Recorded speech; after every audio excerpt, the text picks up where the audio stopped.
By now, if you covered all of the Nmap videos that we did, you should have an intermediate knowledge of Nmap. All we are left to do, to check out, is just some of the few options that you might find useful once you're performing your scans, which we will check out in this video. And after it, we need to check out two more things. One of them is running Nmap with scripts, which part of it we're going to see right now with the results of our -A scan from the previous video. And the second thing is how we can bypass firewall, IDS and IPS using Nmap. So for now we only noticed how we can perform different scans, but we never really talked about what if our target is well secured, what if they have a firewall. We want to perform our scans as quietly as possible in order for us to not get detected. But before we jump into all of that, let us check out the output of our -A option. Remember from the previous video, -A runs a bunch of different things such as OS detection, version scan, and it also runs something called Nmap scripts. You will see down here that we are getting output that we didn't get before. So besides the open port and the version that the open port is running, we also get the output of different scripts that are running on the target as we execute this scan. So right now, here we can see that it executed the script for FTP anonymous login, and it says that it is allowed. And we will check out what the FTP anonymous login is. For now on, I can tell you that it is not really that secure. Even though if we go all the way down, here it says FTPD 2.3.4, which is this version that the target has, is secure, fast and stable. And I can assure you this is one big lie, as this FTP version is vulnerable. And we're going to see in the exploitation section how we can exploit this and gain access to our target machine. Down here we also get the enumeration of the SSH, so we get the SSH host key, nothing really too useful for us, the SMTP commands that are allowed, the SSL ciphers right here. We also get the HTTP server header, the HTTP title, and these are just some additional information that we got from running scripts. If I go all the way down, we also get information for some other open ports. And down here, we will see that our scan also performed the SMB enumeration. So we got the computer name, NetBIOS computer name, domain name, SMB security mode. Down here, we also get the trace route to this target's IP address. And this is the one hop that we have since it is in our own network. It tells us down here that it also performed the OS and service detection. And here is the OS detection, but we already saw this. We got Linux running. So this is just some additional information on top of the information that we already had. But remember, -A is an aggressive scan. It does give us the most output out of any other options, but it is also pretty aggressive and easily detectable if target has some security measures. Since our Metasploitable doesn't have any security measures or is not behind any firewall, this scan is best for targets like that. So we got the most information using -A. But besides this -A, let us also check a few more useful options that Nmap gives us. And to do that, we're going to run the Nmap manual. So type man and then Nmap, and it will open up the manual once again. We already know how we can go through it with upper and lower arrow. And we're going to just go really quick through it and see whether there are any useful options that we haven't covered, but that you might want to use. So if we go down here, this -SN option is really useful option. And it is not really useful for discovering vulnerabilities or open ports. Matter of fact, this option right here performs the same thing that our NetDiscover tool did. Remember, we use NetDiscover to locate all of the hosts that are up and running on our network, and -SN pretty much does the same thing. As we can see right here, this option tells Nmap not to do a port scan, so you will not find out any open ports with this scan. The only useful thing we get from this is which hosts are up and running. So let's test it out real quick. And this is a scan that you would use probably on multiple machines to discover which ones are up and which ones aren't, but you can also use it on one machine if you'd like.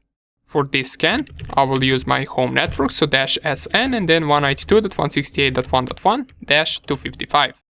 If I press enter, This should pretty much in just a few seconds, and here it is. It will give us which hosts are currently up. We get their IP addresses.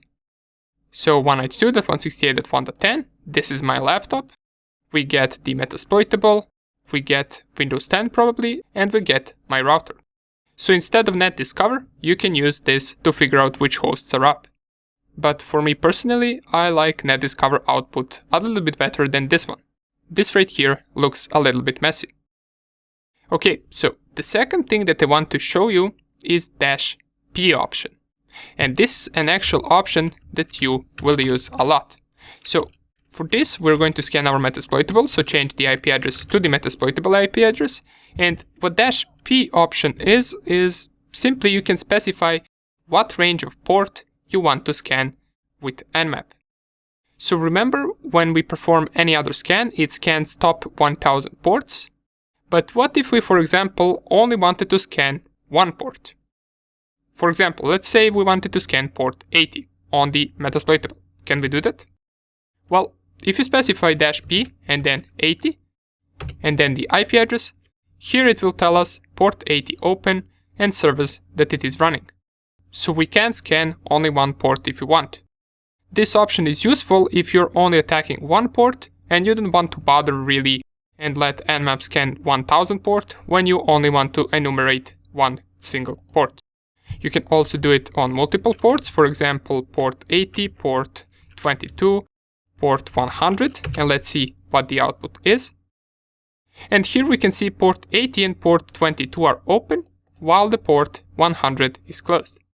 We separate different ports with comma, and instead of separating them with comma, if you want to scan a range of ports, you can also do this.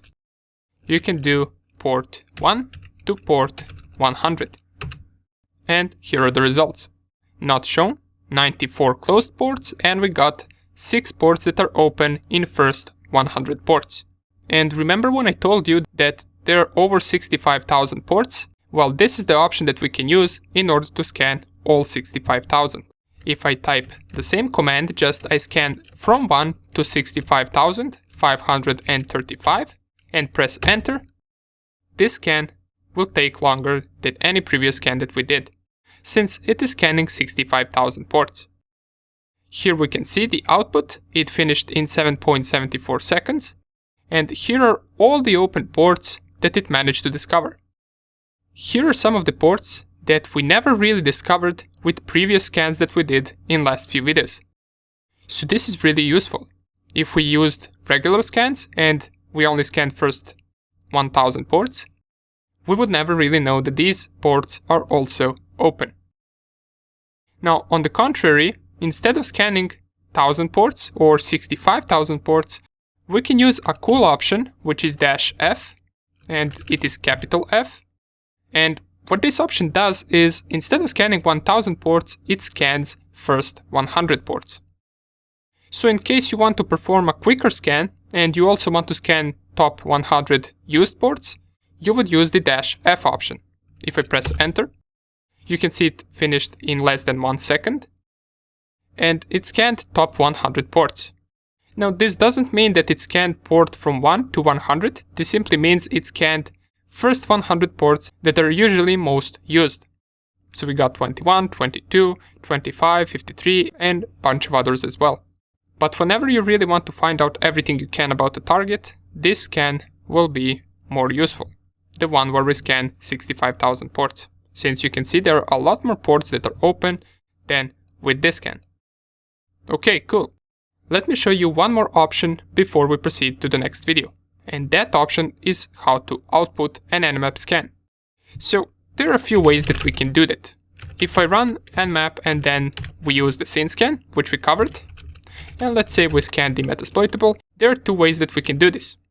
If we want the output to be inside of a file, we can use 2 arrows to the right and then output of scan.txt. Let me see, you requested the scan type which requires root privileges, so let us run it with root. And press enter, type in password, and you will see we get no output to our terminal. That is because all of the output is stored in this file. If we use the cat command to output the results, here is our scan that is being stored inside of this file. So this is useful once you want to, for example, add this to your report. So you just save it in a file and then later on copy and paste this on a report. Another way that you can do this, in case you want the results to be saved both in a file and also outputted in your terminal, we can use the -on option. So -on, I'm not sure if it is with capital N or lowercase n. We're going to check that out with the help menu. So let's go to the output settings, and it is -on option. And we can see right here -on option is output scan in normal. So we can simply just save this in a normal file. If you want some other file type, you can use OX for the XML. And we got some other options here as well that you might find interesting. For now on, we're just going to check out this one. So if I go down here and type nmap -on and then -ss, of course we need to run this with sudo.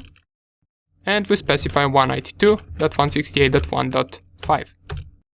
Output file begins with, we need to specify the name of the file that we want to save it. So let's just call it output. And here it is. We get the output to our terminal. But if I also type ls and cat the output file, we also get the results saved inside of this file. Okay, great. These are just some of the basic options that I wanted to mention, since you might find them useful. And by now, as I already told you, you can consider yourself an intermediate Nmap scanner. Now, to take this to the advanced level, we're going to check out in the next few videos how we can bypass firewall, IDS and IPS using Nmap scans.